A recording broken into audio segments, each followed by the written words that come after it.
So friends, we have with us today Santosh Shah, who has just won the Masterchef rematch on BBC One a few days back, and he's literally the toast of the season. Santosh, welcome to my show.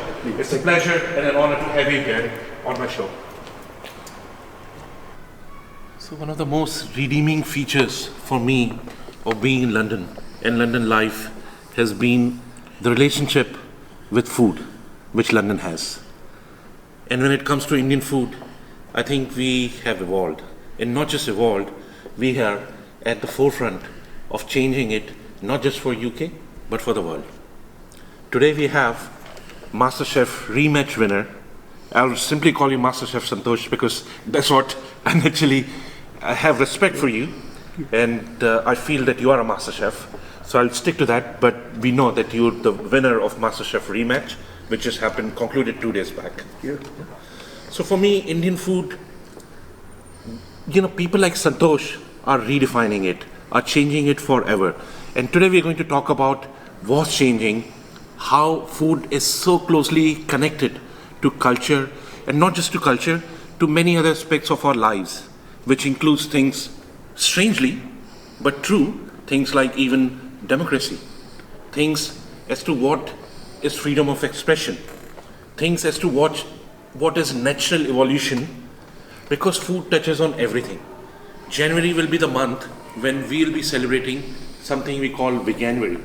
And London is the hub of Veganuary. This is where the movement practically started.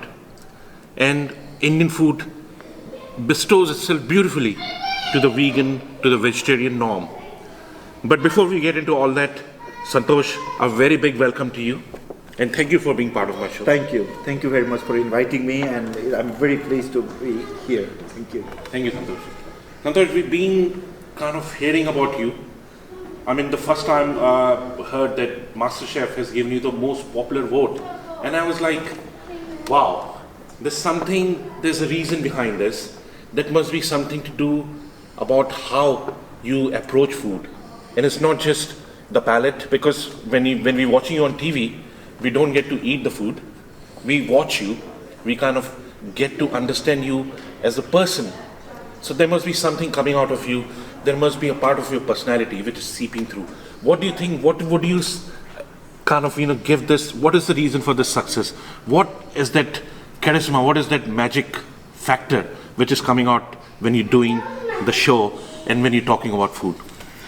For me, food is like a heart to soul. It's a connecting things, and this is coming from generation to generation, these things. And I want to keep that things, with the food, pleasure and everything. So, as you mentioned in the MasterChef, I was People's Champion last year. So I was a runner-up, but I got champion called People's Champion. And so that means you got the maximum votes, or people most likely? Maximum love from the people. So it was because of my character, because of new food to the world I'm introducing. And at that time was pandemic, everybody was like so harassed for everything. And then I was giving good news for everyone.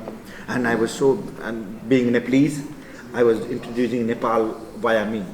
How Nepalese people are humble and grounded, down to earth, bringing also food. So the food means is everything for me. And this year in a champion, as you mentioned about the vegan month next year, and I cook vegan 18 courses menu in a final, and then I got a winner. And challenge was to cook Christmas feast. And when you say Christmas feast, always people think turkey, or Wellington, roast chicken, or anything in meat. But who can think, we have to think for the next generation who's coming up with vegan things, big things now. And I choose that one, and that was a very, very big risky as well. And I did, and it's proved that vegan food will be very, very good for the next generation. Thank you, Santosh. Now coming back, you said Nepalese, and for the life of me, I can't think of any other big Nepali master chef or Nepalese chef for that matter. It might be my ignorance, there might be, and of course there are hundreds of Nepali restaurants here, but I can't think of a big name. Like we know a lot of chefs who go by the name, let's say they are Michelin star, but mostly they're called Indian. Yeah. Or obviously, you have chefs from other countries or other diaspora who are Michelin star or have done remarkable things, have run the restaurants. But you being, I think, in my view, possibly the only Nepalese I've heard of, and who has come so much in the forefront. So tell us a little bit about your roots in Nepal, and also I believe you grew up partly in India as well. So what has been your journey? What has brought you here? So now I call myself Nepalese chef, and a few years back I was called Indian food chef. So I used to work with Vivek Singh, Chef Vivek Singh, Yeah. and Cinnamon Club, Cinnamon Kitchen, and I was head chef there. So my background is Indian food, and I always like to go in a competition, any food competition. So I was in a runner-up in a cannabis competition, cannabis competition in UK. I was a semi-finalist, National Chef of the Year in UK, and many other competition. And I wanted to go in a Masterchef and bringing something new and introduce Nepalese food. I always wanted to. We have so many Nepalese chefs in UK, so many, but they don't believe in their food, because we always, since childhood, when I start my career. When I was 14 years old in India as a kitchen porter, I started in Junagadh, Gujarat. And from that time, we only think about the Indian food. We forget about the Nepalese food. And now I wanted to do some justice about the food, and then I take it in the show. It was high risky. I was executive chef in Lalit Hotel. I had a small reputation in Indian world, and it can be ruined. Many chefs done going in a master chef, and so first round, second round is out, and I hit runner-up. So, and I was the first Asian guy, Indian Nepalese guys, Nepali guys, to be rich in for cooking for crown, And then this year I already got the crown. So it's very hard. And my background from Nepal to India, I worked in India 10 years in Gujarat. Then I came Montenegro for 1 year, and then now 11 years I'm in UK. And working with only Indian background, French background, and everything. And I never thought about Nepali food going to be so much. And I write the cookbook. So I did the cookbook by DK Penguin, Ayla, Ayla, Ayla by Santosh Shah, and the pre-order is just started. So you can, and so many vegetarian dishes there, so many chutneys, spices. We have so beautiful food. I didn't know that, because where I belong from very near border of Bihar. So Bihar border, and my village is like just 50 kilometers under in Nepal. And we only know my food from there. Being Nepalese, I know my food. I don't know the mountainside food. I don't know the Himalayan food before. And researching over the book, and so I got so many discovered the food. And I'm so pleased and so proud I did this and happened this. So Santosh, you made a very interesting point that a lot of chefs have different identities, but possibly you're the first one to don the Nepalese identity. And as I said right in the beginning, food is also politics. When we talk about food, the dominant food, even in India, or when we see the Indian restaurants here, they're largely run by Bangladeshis. They don't create Bengali food there, or they don't create what is actually authentic to Bangladesh. They sell something which everyone understands, which is a bit more hybrid of the North Indian cuisine, largely by and large. And you are kind of walking to that zone where you're introducing something which you believe in, which is Nepalese. And I can understand the struggle you have on that front, but you have managed to straddle it beautifully.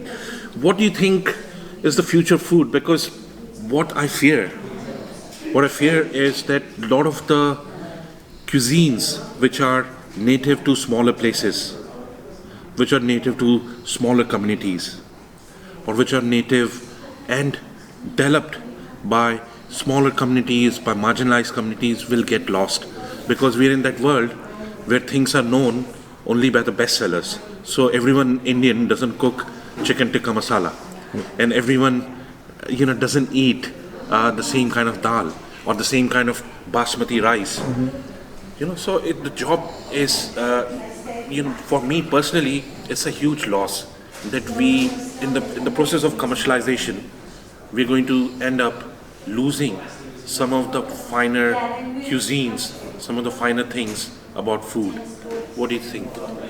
Yeah, but I'm 100% agree what you say. In that, and in the future, it will come because if you see many chefs now, before they was doing fine dining, now they turn it to going down to making a street food, and now many chefs going in a vegan, vegetarian. Like example, the Daniel Hume, the 11 Medicine Park, the one of the best restaurant in the world, 11 Medicine Park in New York. They turned into the vegan restaurant. They always in the top 5, world best top 5 restaurant. They always been there. Fantastic restaurant, and they had a restaurant here, and they wanted to turn vegan, but I read the news, they was not agree, and they moved there. They say, if I do vegan, otherwise we will move. Is it the one which was at Claridge's? No. Yeah, Claridge's. That's right. That's the restaurant. Yeah. And they went. So that chef see the future, Yeah. But he's seeing the vegan or vegetarian, health-wise healthy, people need it because so much toxic in the air now. So many things in the, we need a pure food now. So we are going to that route, to recycle route. Like again going the back when we don't have electricity in my village. Electricity came 2010. That means before electricity, everything was pure, the organic and everything. Yeah. Till 2010 was so amazing there things. We don't have any transport there to go, like a small way, big truck cannot go in my village. Now I have a big highway in the going and coming there, So everything is changed. So if changing in the bad way, something need to be changed a good way as well. For the health, for the heart, for body, for mind. So I think if vegan or vegetarian will be covering everything, like as I mentioned. Only few people think they do for a soul. They do for a pleasure. Maximum people, if some chef will be opening behind us in Piccadilly and opening restaurant, and they say no, I will be following only vegan. They will not survive because we don't have a wide audience for vegan till now. So they what they do? What is most popular selling things? Biryani, chicken tikka, shish kebab, lamb chop. So they put in there. So people don't want to take the risk. Like me, guy, but I can easily win last year with the Indian food. Easily, because 20 years I am working with the Indian food, fine dining, innovative. I have so much belief I can do it in last year. But I take a risk with a new cuisine, never done before. Even I was discovering via show many things, and I reached to final 3. So when you believe in the pure things, it's always happen and always good. And I believe a vegan and vegetarian food will be rock so much. No, great. So you said something very valuable. You talked about the pre-electricity times and how there was a certain purity. But we can't hold back change. Some things have to change. But equally, we can still bring in those elements. And that reminds me that as a child, when I used to go to our village, and my granny or my nanny, both of them, the kind of food they used to cook was basically on wood fire. Yeah, wood fire. And they would use clay pots even in those days. They were primarily using clay pots, and the food tasted simply divine. A lot of people say to me that, those are taste of memories. No, actually, in those days itself, when I used to come back to the city, and my mother had started using pressure cooker for a long time, and I could straight away tell the difference. I could straight away say that what's being cooked in the pressure cooker versus what was cooked in the slow original way, there was a hell of a difference. It's not just the taste of memories. Do you think some of those elements you would be able to introduce, like going back to... Yes, so I was coming to that point, as I mentioned, the vegan and vegetarian. I always, if anyone who is listening this show and watching this show, if anyone have idea and want to open a vegan restaurant, and if they want to invest in me, I am there, First, Nepalese, Indian, Asian, Michelin star vegan restaurant to be needed, In London, the fine dining vegan restaurant one needed. And what will it be called? The Himalayan cuisine. Cuisine. We have a name as well. And I will be happily to do that one, and it will be so success. And another concept, only on a fire, no electricity. So few restaurants have in the world, they do like no gas, nothing. So they really? In a Stockholm called Eksted. Okay. Eksted, EXTED. TED, Exted restaurant. Only fire, wood fire. Everything you cook, find any one Michelin star restaurant. Only wood fire. So they was going people reverse and who believe in that one also feeding them because we understand that food will be amazing. So it will be at my restaurant. There, like why I choose the Nepalese food. Nepalese food is still undiscovered. Indian food, so much modified. Bangladeshi restaurant, they could call chicken tikka. They put the coconut milk, coconut powder. Lots of they're modifying things because they want to sell. They want to money. They want to survive. So they modify. For me, we can survive, we can sell that same food, the Himalayan food, the Himalayan land food, Nepali food, we can survive that. So it will become changed very, very soon, and it will be in a big trend. I have a belief in that. Yeah. Perfect. And you talked about soul food. So, and you talked about this place, the 11 Medicine. Yeah. So, do you think in your life personally, because you live food, food has the power to heal, to kind of make people better by eating? Can we find our health? Do you believe that? Like in the old age, you call here stone age. The time is our old age. But like 100 years here, 500 years ago, we don't have electricity, we don't have a medicine, we don't have a paracetamol, we don't have a ibuprofen, nothing we had. So how we was doing that? So anything you have a headache, my mother, I remember that cloves, the black pepper, tulsi, basil leaf, and they boiling them, make it like a tea, cinnamon sticks, and then we have this, and you drink like a tea. Your headache is gone in 5 minutes. You have a nose, you have a cold, you have turmeric and milk. Just say this recipe again. And turmeric and milk, you have everything in. So the food we need to understand the food things. Like some people now, if you don't eat breakfast and you after 12 o'clock, before you don't eat anything, sometimes your hand is like, So you don't take medicine, you just eat the food. Your hands like so. Food have a healing power. This is a question which a lot of people ask me as well, because I'm in the world of branding, and we all wonder that why a place like Dishum suddenly became so successful, even with the younger audiences, with the millennials, or even with the 20-somethings. While we had all these other restaurants. In terms of food, there's not a huge difference. If you go to your local Indian, or your local Indian might be run by Bangladeshi, but whatever you get there versus Dishum, there's some difference, but I don't see a huge difference. But what has made Dishum come out so well, and is it successful marketing, or is there something else going on there? This is primarily because I always seen queues there, while I do see a lot of Indian restaurants don't have the same level of loyalty. What do you think has happened? So the one thing, I used to work with the Dishum. 2011, I was in Covent Garden. At that time, they had only one, right? Okay. And 2010, I came to UK, and then second job was my Dishum job, and it was so. I still have a queue, and that time they had a queue as well. So my opinion, the Dishum is fantastic concept. Even Dishum have that many branch. Copying Dishum have a many branch. There's a lot of them. I couldn't say. I can't say the name who is the copying, but so many the same concept. Only the name change. Only when they steal the chef from there and they give job and they make it everything. Started. So I think the hungerness of the market. What needed in the market. So if I had when I was very young, my sister get married in a next village. So whenever I get sick, I have a fever or anything, I always remember my sister. You know why? Because she's just come and give to one paracetamol, half paracetamol, and give me so much love, like this, Because I get so touched, because I was needed that, who can like this. So, and that sister is my favorite.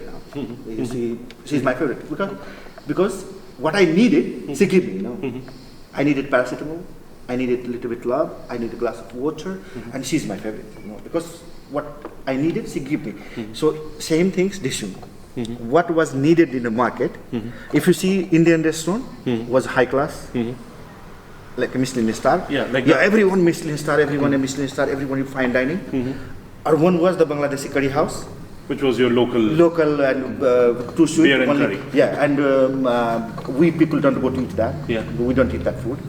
So there was only two. In the middle there was so many gap, and so many people wanted this one. That's a very interesting perspective. So they filled in this gap. And what we needed, casual dining, quick food, nice atmosphere. Everything need to be not need to be fine dining. We need to do tie coat there and sitting there, the tablecloth. We don't need it. We need loud music. We coming here very relaxed, going there, reasonable price. Ball food, quick. Very selection of food. So that things they fill all those gaps. There. That's in my opinion, my research, they are success in this one. Even I went to National Chef of the Year. You don't need to be great food maker or your food need to be presentation wow. You need to be there is 50 judges, and every judges come and they give you points. So every judges, if you give you 30 mark, you will be the winner. You don't need someone to give you 100 and someone to give you 0. So this is what they do. Everything they have a same balance. The atmosphere, the interior, the food, everything. They are not like they are everything. They have like a branding, even everything. They have in a level, everything they settled level. That's where they make a winner. The National Chef of the winner will be like this, So similar things, in my opinion, in the research say that. I used to work a long time ago, I worked only 6 months there. And then I got in a Michelin star to work in Benares. I moved to Benares. That will have a research, If you go, any chefs, if you ask Indian chef, did you like traditional food? They will never say yes. Sorry to say that.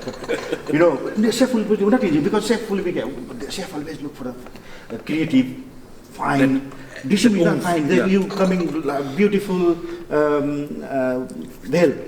beautiful pav bhaji, beautiful salmon cooked, and a small plate, hot, nice, having a nice crunchy naan, dal makhani. Very simple. So what we needed, that's why I hope this makes sense because maybe my research and my can be wrong, but I think that's because this is success because of this. I think you're bang on because it's very trendy, very sociable, Yeah. and they've taken a bit of the mess around. Yeah.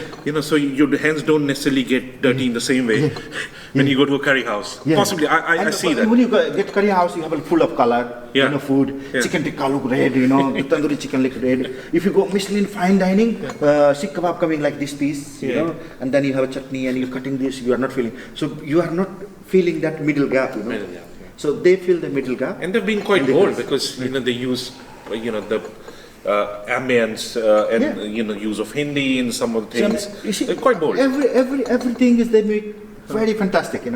Like they don't choose the music in a very very like a trendy or anything. Whatever is there, is working there. The food, whatever is there. And the menu is vast. I mean, you get ice golas or you get all those colonial style dishes, or you get even nowadays chole puri. The breakfast, Dishum breakfast is fantastic for me.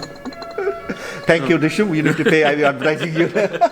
But there's the secret. What made Dishum successful? I think you hit the nail on the head because they filled in this gap between two extremes and carried a huge amount of new customers into the Indian food scene. Yes, it is. And what happened, like a different example, if you say, like before, who was eating the curry house? If curry house was not nice, then why get hit? It was a hit. It was a now hit. It's getting closed down, and then now all Nepalese people taking that curry house, they're making a Nepalese restaurant. I can see clearly there everything. And that time was eating restaurant, that generation is passed away. It's gone. They finished. They're gone. We are talking about 200 years ago. Victorian time. They're bringing their Victorian style. So we are talking that time. So that time is gone. People change. Very interesting. We are not going to, like my son, I don't have a son, but my son, it will not going to eat in that curry house. Your son will not going to get it curry house. Who was eating there, his grandson not going to eat that Bengali restaurant. Now they will get the dishu. They need a dishu. So friends, we'll be back soon and talk more to Santosh in a bit.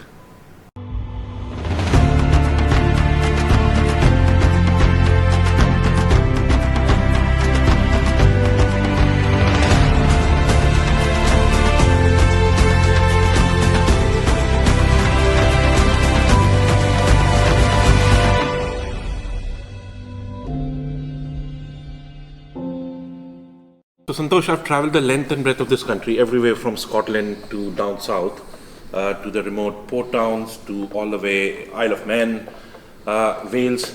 And, obviously in the last 15, 20 years, everywhere I've seen there's at least one Indian. Small village, it might not have a post office, but it'll have an Indian. That's the deep love of the Victorian times, like you rightly put it, and you put it in a very nice perspective. But one thing I found very, very interesting recently is I was in Wales, and I hopped in between 3-4 village towns or the smaller outposts there. And one thing I started noticing is that it's not those restaurants anymore. Actually, there were a plethora of Nepalese restaurants there, and there's a marked difference between the Nepalese food and the old style Indian food, because the identity is bold and clear that it's a Nepalese Indian restaurant. They don't want to mess around with that. You'll always have people with the Nepali topi inside serving. So again, there's no identity confusion, and the food is a lot more bolder. So for someone like me who's used to his spices, I can handle my spices. I've grown up into that culture. For me, it's a welcome relief, because I know for a fact that some of these restaurants, cater to a very English palate. So I'm talking about the old school Victorian Bangladeshi-owned Indian restaurants. A lot of them, not every one of them, but a lot of them have muted the spice level or have reintroduced the palate in such a way that it serves more the English palate, which is more mild. So they don't like to have a very spicy outcome of the dishes. They like it mild. But the Nepalese ones are out there. They will serve it as it is. They're quite strong. And I think they're finding more favor. Do you feel that there's a future in kind of this identity? Yeah. So what happened before? Whatever we have so big Nepalese community in England. Tell us a bit about that as well, because we always see. You were with me when we introduced John and Lumley in the Parliament, What is this? There's a renewed, I feel, almost like a love affair with the Gurkha, with this whole Nepalese culture. It is kind of, it was long hidden somewhere in the layers of the Indian cultural landscape, but now it has come out on its own. What is all that? Yeah, so we have a very, very big Nepalese community. Because of the Gurkha, they came from long time, and every year they keep coming, and then who coming here, we stay here, then they have a generation and generation. So very, very huge. Also, we Nepalese, like maximum people, if I know, who going in India, they work in a hospitality sector. So very easy to come, UK. So like me, I came in a hospitality sector by India. So I was working in India and then came here. So many chefs, wherever you go in Indian restaurant, you find 1-2 chef is Nepalese. Now working few years, and then they have earned money a little bit, and they want to open their own restaurant. And Bangladeshi restaurant from the old days, they can't survive now. They're selling the restaurant, and then all those restaurants taken by Nepalese people. And they want to open Nepalese restaurant, but we don't have a wide audience for that, because still we want biryani, we want dal makhani, we want naan to go Indian or Nepalese restaurant. So that's why what they do, same things what Bangladeshi does before. They whatever is selling point, they keeping that one. Also they keep momos, they keep choila, they keep few Nepalese popular things. After my show, Masterchef last year, it watched like 7 million people finally was watching, and they discovered, oh, Nepalese food is so nice. Oh my God, this is nice. And then Nepalese restaurant owner, Nepalese restaurant chefs, they got power, so they put more item in a menu, and now slowly they're getting up. So now many chefs, many restaurants, they changed the name. Indian Nepalese restaurant, they changed it. They put the Nepalese and Indian restaurant. So they put the front now, Nepalese and Indian restaurant. They have so many items, Nepalese, and now one blanket. They have a biryani, lamb shish kebab, and chicken tikka, and naan. What the most selling point, and then all Nepalese food there. So slowly getting changed, and I'm very proud. I started from me, and I did that, So, and every chef sending me a message, every restaurant owner sending me a message to me saying thank you for everything, And I've been many restaurants to do the charity events. In a Nepalese restaurant, so people and local people can know there is a Nepalese restaurant and Indian restaurant there. So I think I can see the vision in 5 years or 10 years. It will be so many Nepalese restaurants we have. Really? So many. Well, a beacon of hope for the community, the entire community. And good things is we have a very healthy food, very good food. Vegan, vegetarian, Himalayan food, like fermentation food. We have so many great food, what we eat in Nepal. That's why we are work high strong, because we're eating that food and being strong, healthy, and we're running in the mile and mile, So it will be because healthy things coming up now, and it will be a boost for the market, the Nepalese food, I think the Nepalese people are the best ambassadors of their own food because they're so healthy. Yeah. Study the good. We can say good cause, yeah. Yeah. So, one incident I wanted to talk about, Santosh, is like, and I would like to listen to your take on this. So every time in the past, when as a young student here, and then subsequently when I didn't have much money, I used to go to Indian restaurants, and I would always not get that welcome vibe. And much later in life, I figured out, because I was never tipping enough or not really tipping the waiters. And the waiters are the ones who are running it, and they're used to a certain kind of clientele. And much later, I spoke to a lot of them, and the fact that I uncovered was that because when you have a certain kind of customer, like the white middle class British customer, they expected to order their own set of dishes, and they don't share the food. So even if it's a family of 4, that means 4 separate dishes, 4 curries or 4 whatever it is, and that way the monetization is better. And they possibly get tipped better. So I've improved on my tipping, but I still like to share my food. Yeah. I don't like to. We like to share the food. Yeah. Do you think that when restaurants are open, and particularly when you have entrepreneurs from India, Nepal, who are they targeting? Are they targeting the wider English market, or what exactly? How do they frame this whole thing?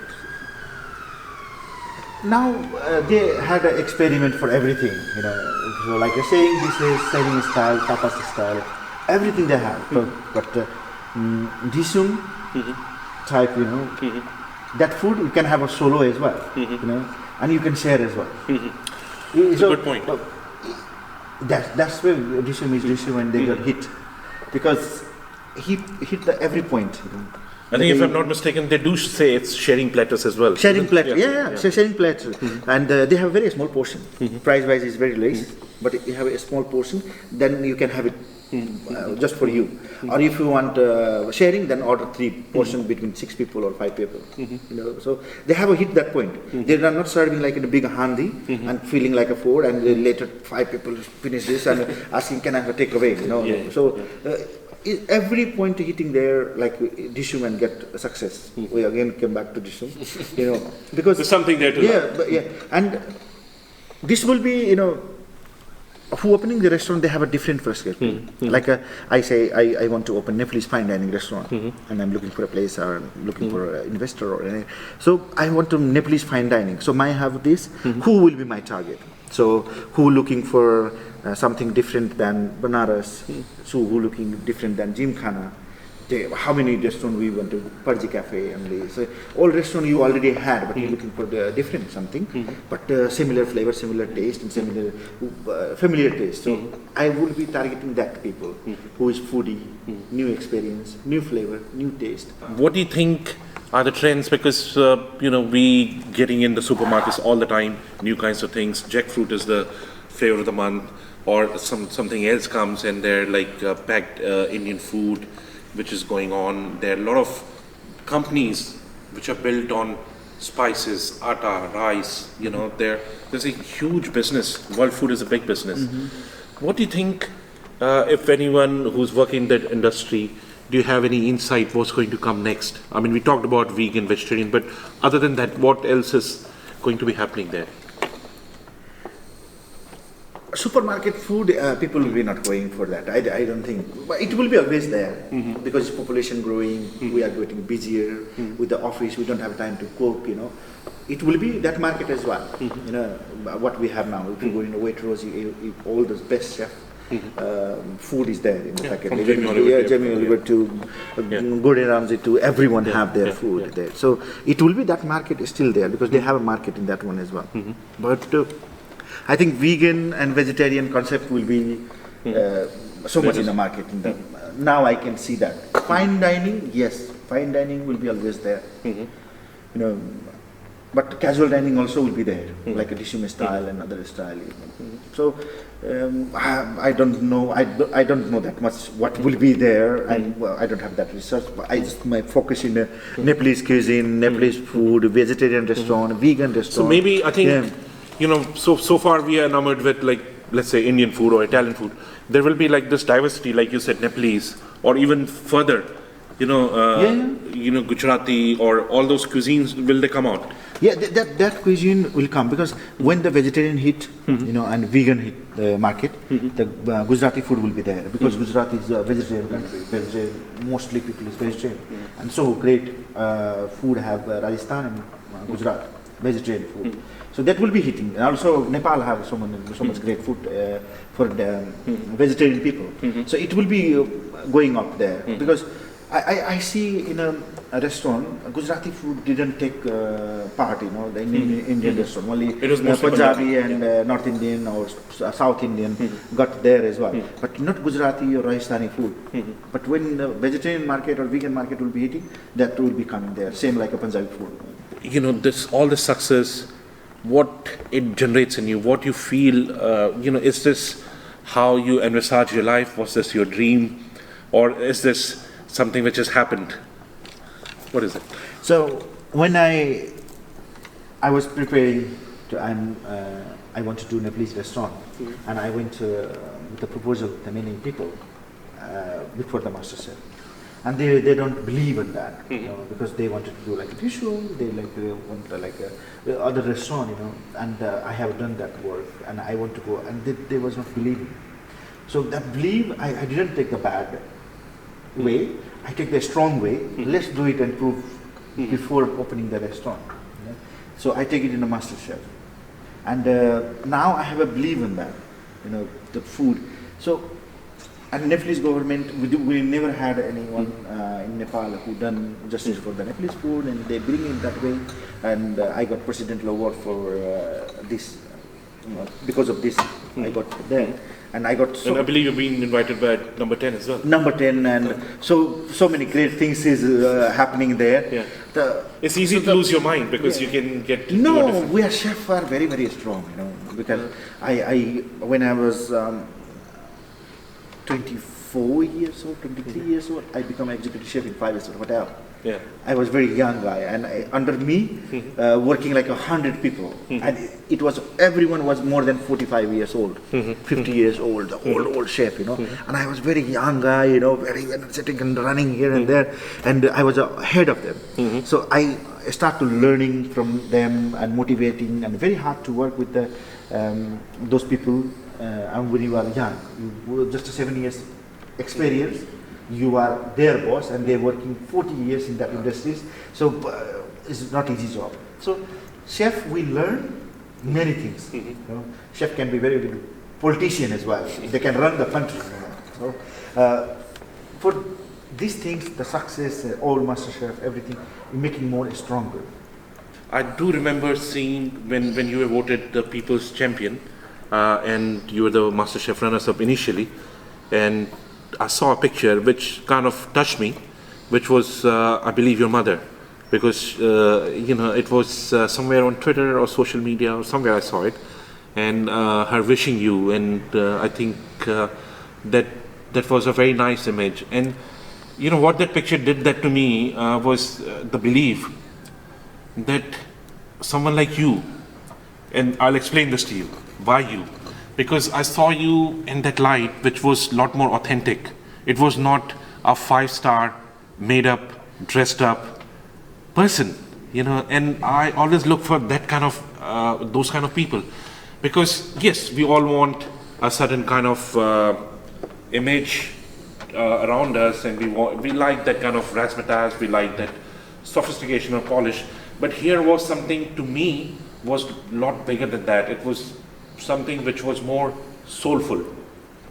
And even when I saw your mother, I felt that yes, you have come from a place which, you kind of, the soil, A lot of people have kind of grown up in that, I'm talking about chefs, have grown up in that 5-star culture. And somewhere I start feeling that they are good marketeers, they're good PR people, they talk well, and possibly they cook well as well. But they've lost that touch to the authenticity of food or the rawness of it. And I saw that in you. So, thank you. How do you see that? Because, and your mother was like the example of that, your interaction with her was very, very heartful. Yeah, so for me, I want to be who I am, changing in a profession wise, but I don't want to change person wise. Who person I am. I came from very poor background, from very humble background, very down, and then coming in that, So I don't want to take a stress to become a stubborn person or anything. So profession wise, of course, I can see the result is coming and everything, and it was that time as well. So when I, from the kitchen porter working in 1999 and 2007, I was a executive chef 5-star hotel. Even I can speak a little bit English now, but that time even I can't say yes and no.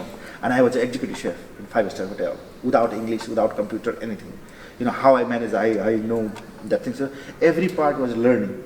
So I am not the Gordon Ramsay yet, So why even I become a Gordon Ramsay in few years, if God bless me, and that popularity, even I will be the same person who I am. For my mother, is everything is normal, always. So my mother, BBC Nepal went to my home last year when I was running up, and it was so big popular in Nepal and popular.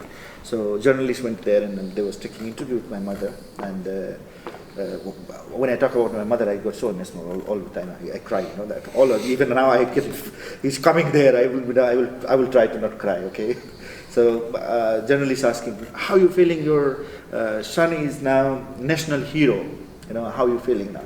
And my mother was telling, I see the interview, and my mother say, for you, is a hero is now, my son. But for me, since born, he is a hero, that. So for me, all the time hero. He went India. I was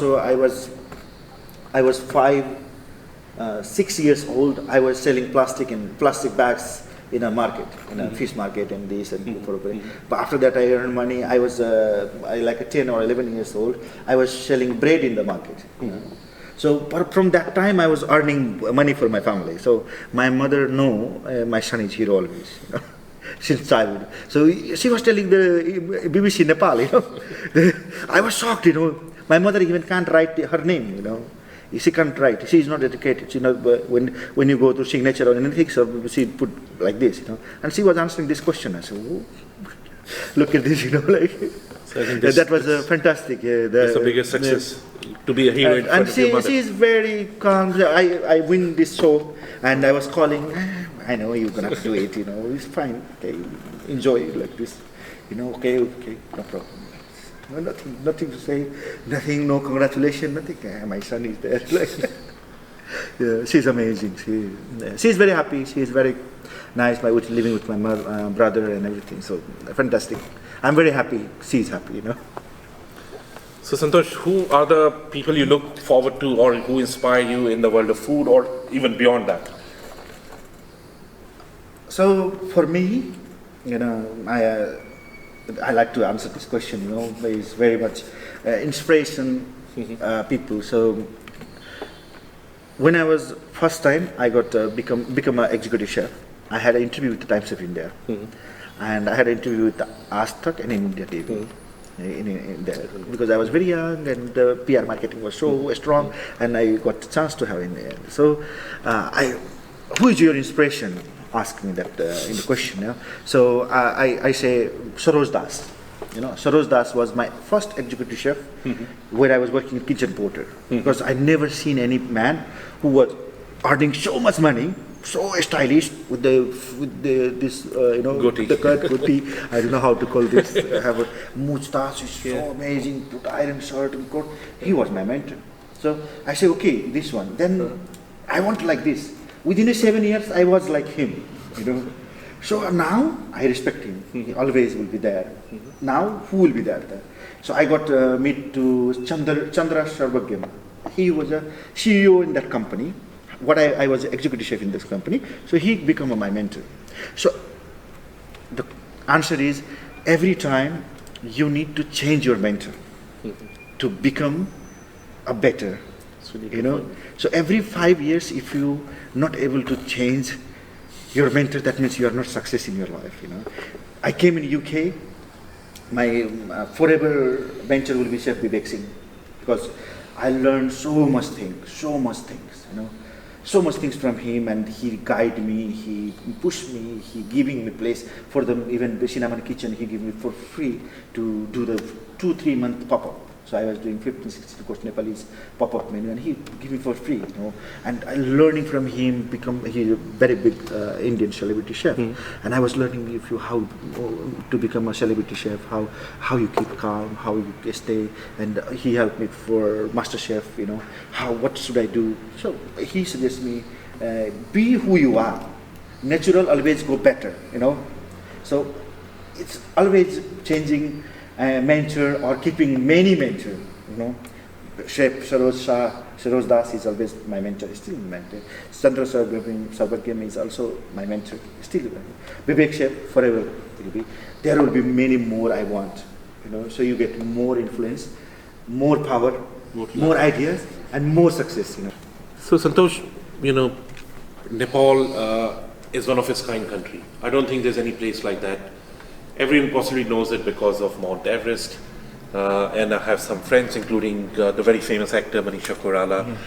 But Nepalese culture and Nepalese cuisine has been very little explored. It's not been out there so much. And I believe that in spite of everything, there's still a lot of poverty there. Is there something which can be done, or is it being done from here? Are you part of any initiative to kind of bring Nepal out there in the front? Yeah, so this is a very good question. That's what I'm trying to do. So before, only known for Himalayan, Mount Everest, then Buddha, Gautam Buddha was there, or Sita Mata, Sita Janki, there. Then we have a big culture about the food as well, and nobody know about this. So I was trying to get. Nepal is a touristic country. The main economic is tourist. We have there. Before was agriculture, now not anymore. Some global changing in this, because we don't have that agriculture anymore. Not like before. But now is the main thing is tourism. So when you have a tourism in your country, what they need? One need staying and food. Two things they must need. So staying is no problem. Nepal have 100 hotels, small, big, this. But food, we don't have food culture like a Thailand, like a Vietnam, like a Sri Lanka. They have a big food culture. So when you go in touristy, they promote for food as well. eat our food, this is our food, this is our food. Nepal we don't do, but now we are doing, and this is this will be this Masterchef. My name, my input will be bringing. So Nepal should what they do promote as a food country as well, the food hub as well. So we have a beautiful food. We have this. Actually, I already proved this. Yeah. Okay. So they should be very proud. The Nepalese government, Nepalese tourism board, Nepalese whoever concerned in tourism things. They should be not promoting only Mount Everest. They should be promoting food as well. The connecting. We're going Nepal. Like example, we are going Sri Lanka. Okay, Manish and me going Sri Lanka for a holiday. Yeah. So what will we be researching? Yeah. Oh, it's a nice place to eat in Sri Lankan food. We will be not looking for where is the Italian restaurant or where is the burger restaurant or where is the steak restaurant. No, we will be looking for where I can have a best Sri Lankan food. It will be first things after the accommodation and ticket. So everyone going Nepal. 18 lakh people, 2018 went there, like with a visa. 18 lakh. It will be a small country. 18 lakh. That's Nepal 2020. Yeah. Oh, so fantastic. Now, after the pandemic finish, so many people come. So many people will be researching about the food. Where? So let's have a promote about the food. Give it Nepali food restaurant, nice restaurant, promoting there, putting in the website, so it can be done very well, and it will be economic so well. The coming food can be bringing. So if I eating tomato chutney, now we are not feeding for tomato chutney to foreigner. So tomato is there. Okay, not selling. Can you imagine every Nepali restaurant have and people coming there eat tomato? So how many tomatoes growing there? So connecting to farmers there, and you have agriculture, there. So if you promote about the food, people selling about the food, it will be, I want to do that, and whoever listening from the government part of place, please focus in that one. We will be very strong country in the world, Definitely, Santosh. I think this message should travel far and wide, all the way to Nepal. Thank you. We're coming to the end of the show. One thing which I wanted to say, and which I always kind of connect back to, because we live in London, it's huge amount of diversity here. And the city is very accepting. You represent Nepali tradition, other than, of course, the Indian tradition. And we have roots in many parts of the world, but London being the melting pot it kind of embraces it all. And the multiculturalism of the city, it's a beacon of hope for me and for many people, because this is what we want the world to be more accepting, and to kind of celebrate, with different cultures, different cuisines, different traditions. So what would be the thing which you'd like, other than your restaurant, of course, I've not forgotten that. Yeah. Other than the restaurant, what would you like to bring to the city? What do you think the city does for you, or stands for? What is your connection with the city? What is this connection with London? I always have a dream to open a Nepalese fine dining restaurant in the heart of London, and this will be happen very, very soon, for sure. Then I want to have a Michelin star restaurant with the Nepalese food. That's all for sure. And this city, as you mentioned, acceptable and accepting everyone. So it will be accepting, and hopefully everything. I'm happy whatever this city is providing me and giving me. I'm very happy on that. So yeah. So on that note, I will say Ayla. Yeah, Ayla. Cheers now. And all the best for your new book, which is coming out. I look forward to reading that, and I'm sure it's full of very interesting cuisines. Yeah. So Santosh, it has been a pleasure to have you on my show. Indeed, we learn a lot, and always wish, and I hope, and I pray as well, that in the coming times we have cultures which are a lot more rooted in tradition, science, and which have a lot to give, lot to offer, kind of become a part of our life. And you represent one of those. So thank you very much for being here. Ladies and gentlemen, thank you. My viewers, Santosh Shah, Masterchef rematch winner, Masterchef most popular winner, and a most wonderful man here with us. Thank you. Thank you. Thank you. Namaste.